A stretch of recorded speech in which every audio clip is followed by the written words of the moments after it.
A reading from the book of Leviticus. The Lord spoke to Moses on Mount Sinai.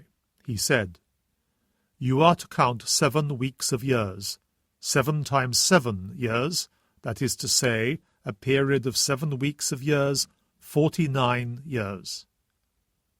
And on the 10th day of the 7th month you shall sound the trumpet.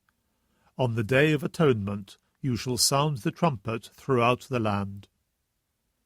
You will declare this 50th year sacred, and proclaim the liberation of all the inhabitants of the land. This is to be a jubilee for you. Each of you will return to his ancestral home, each to his own clan. This 50th year is to be a jubilee year for you. You will not sow, you will not harvest the ungathered corn, you will not gather from the untrimmed vine. The Jubilee is to be a holy thing to you. You will eat what comes from the fields.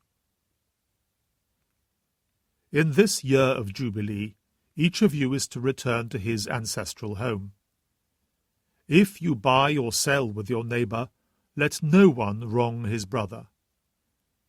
If you buy from your neighbor, this must take into account the number of years since the Jubilee. According to the number of productive years, he will fix the price. The greater the number of years, the higher shall be the price demanded.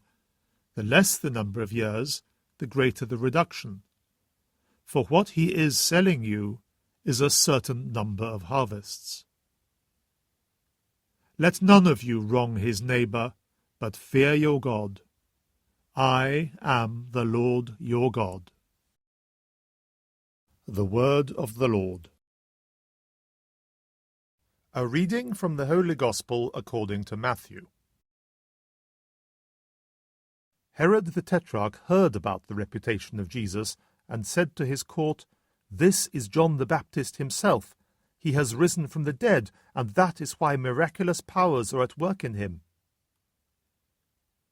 Now it was Herod who had arrested John, chained him up, and put him in prison because of Herodias, his brother Philip's wife. For John had told him, "It is against the law for you to have her." He had wanted to kill him, but was afraid of the people who regarded John as a prophet. Then, during the celebrations for Herod's birthday, the daughter of Herodias danced before the company, and so delighted Herod that he promised on oath to give her anything she asked.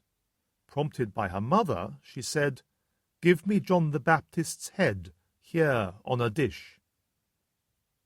The king was distressed, but thinking of the oaths he had sworn and of his guests, he ordered it to be given her, and sent and had John beheaded in the prison. The head was brought in on a dish, and given to the girl, who took it to her mother. John's disciples came and took the body and buried it. Then they went off to tell Jesus. The Gospel of the Lord.